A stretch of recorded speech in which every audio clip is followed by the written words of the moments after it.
bonjour. Mesdames et messieurs, dans le programme d'aujourd'hui, je voudrais mentionner comment soulager des amygdales douloureuses. L'amygdalite est une infection des amygdales qui provoque de l'inflammation. Elle est plus fréquente chez les enfants de 3 à 7 ans, dont les amygdales sont plus grosses que chez les adultes et les enfants plus âgés.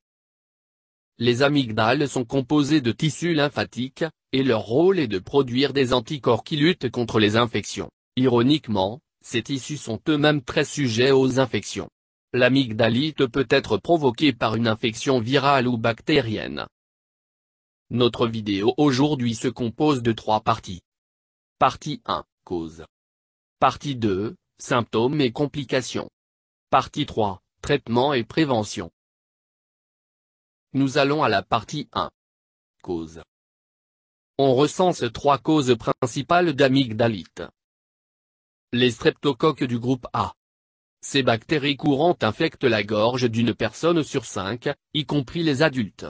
De nombreuses personnes ne présentent aucun symptôme, mais peuvent tout de même transmettre les bactéries.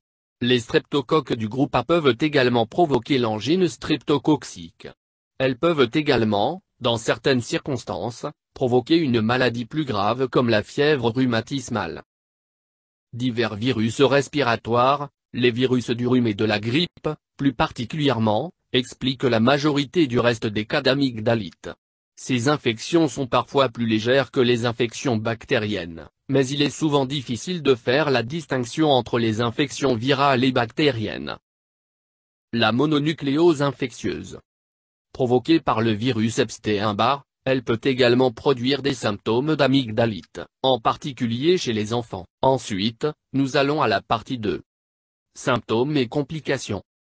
Les principaux symptômes de l'amygdalite sont des maux de gorge, mais comme la gorge et les oreilles partagent les mêmes nerfs, la douleur s'étend souvent aux oreilles. Elle est généralement plus intense lors de la déglutition.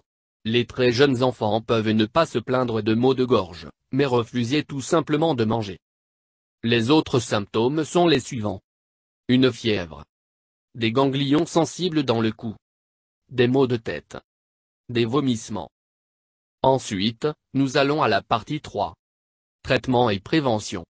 Méthode 1. Prendre des médicaments. 1. Utiliser des anti-inflammatoires non stéroïdiens vendus sans ordonnance.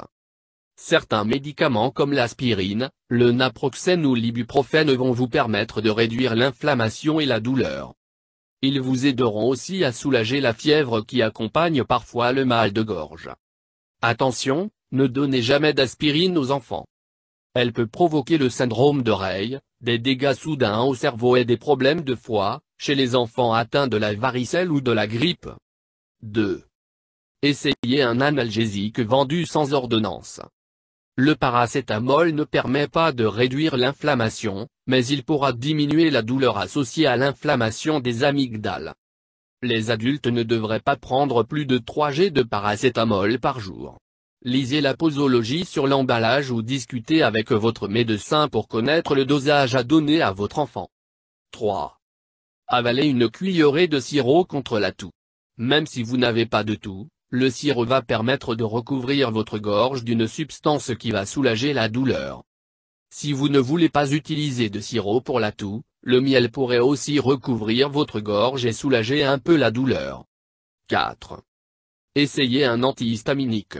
Il existe de nombreux antihistaminiques vendus sans ordonnance, c'est-à-dire des médicaments qui permettent de réduire les symptômes d'allergie en bloquant les récepteurs de l'histamine. Si vos douleurs aux amygdales sont provoquées par un écoulement rhinopharyngien causé par une allergie, l'antihistaminique permettra de soulager les symptômes. 5. Prenez des antibiotiques dans le cas d'une angine. Le streptocoque, une bactérie, est responsable de 5 à 15% des maux de gorge chez les adultes et est encore plus fréquent chez les enfants. Il peut aussi faire couler votre nez, mais à la différence du rhume, il va provoquer des douleurs graves dans la gorge et un gonflement des amygdales qui produisent souvent du pus, un gonflement des glandes dans le cou, des maux de tête et de la fièvre, plus de 38 degrés C. Le médecin pourra diagnostiquer l'angine à partir du prélèvement d'un échantillon dans la gorge. Si vous prenez des antibiotiques, vous devriez vous sentir mieux après 2 ou 3 jours. Terminez toujours votre traitement antibiotique, même si vous vous sentez mieux avant la fin. En terminant le traitement antibiotique, vous vous assurez de tuer toutes les bactéries et vous leur évitez de développer une résistance aux médicaments. Méthode 2. Utilisez des remèdes naturels. Vous pourrez mieux lutter contre la maladie en restant bien hydraté. Cela gardera aussi votre gorge mieux hydratée, ce qui va réduire la douleur. Ne buvez pas d'alcool, de café ou de boissons caféinées, car cela va faire empirer votre déshydratation. 2. Gargarisez-vous avec de l'eau salée une fois par heure. Faites dissoudre une demi-c. AC. De sel dans une tasse d'eau tiède. Gargarisez-vous-en plusieurs fois par jour pour réduire les gonflements et éliminer les corps irritants, y compris les bactéries. Ajoutez-y une demi-c. AC. De bicarbonate de soude pour combattre les bactéries. 3. Mangez des bonbons à sucer. Vous allez produire de la salive en suçant des bonbons, ce qui permet de garder votre gorge hydratée. Utilisez avec parcimonie les bonbons contre la toux et les vaporisateurs, car même s'ils soulagent temporairement votre gorge, une utilisation excessive de ces produits pourrait faire empirer votre mal de gorge. Ne donnez pas de bonbons à sucer aux enfants, car ils pourraient s'étouffer. Essayez plutôt de leur donner des glaces à l'eau ou des boissons froides. 4. Mangez une cuillerée de miel. Le miel va recouvrir votre gorge et va la soulager. En plus, il contient des agents antibactériens. Envisagez aussi d'en ajouter à vos boissons chaudes pour leur donner plus de goût et les rendre plus efficaces. Attention, ne donnez pas de miel aux enfants de moins d'1 an, car il contient des spores qui pourraient leur donner le botulisme, une maladie qui pourrait mettre leur vie en danger. 5. Buvez des liquides chauds. Le thé avec du citron ou du miel permet de soulager la gorge. 6. Préparez de la soupe de poulet. Le sodium possède des propriétés anti-inflammatoires. La soupe de poulet est une bonne source de nutriments qui vous aide à lutter contre les maladies qui provoquent l'inflammation des amygdales. 7. Mangez une cuillerée de crème glacée. Vous avez besoin de nutriments pour lutter contre la maladie et si vous avez trop mal à la gorge pour manger, la crème glacée est une bonne solution. Elle est facile à avaler et le froid soulagera votre gorge. 8. Sucez une gousse d'ail. L'ail contient de l'allicine, un composé qui tue les bactéries et qui possède aussi des propriétés antivirales. Même si l'ail ne va pas améliorer votre haleine, il permet quand même de détruire les germes qui provoquent votre mal de gorge. Méthode 3. Envisagez d'autres traitements. 1. Reposez-vous. Il y a peu de remèdes plus efficaces que du repos pour donner du temps à votre corps pour guérir.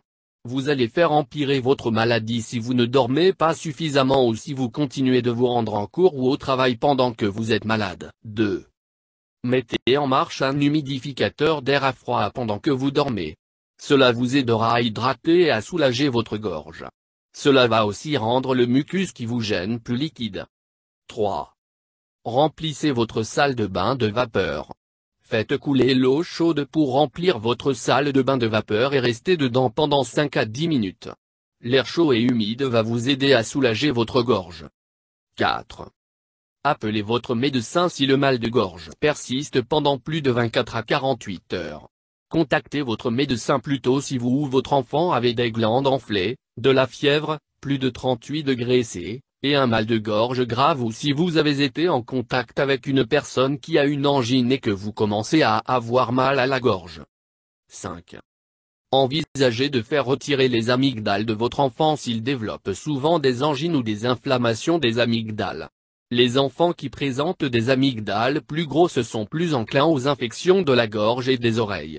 Si votre enfant a souvent des infections des amygdales, 7 fois ou plus par an ou 5 fois ou plus par an pendant 2 ans, vous devriez envisager de discuter avec votre médecin de la possibilité de les lui faire retirer. Avertissement. Cet article contient des informations médicales ou des conseils pouvant affecter votre santé.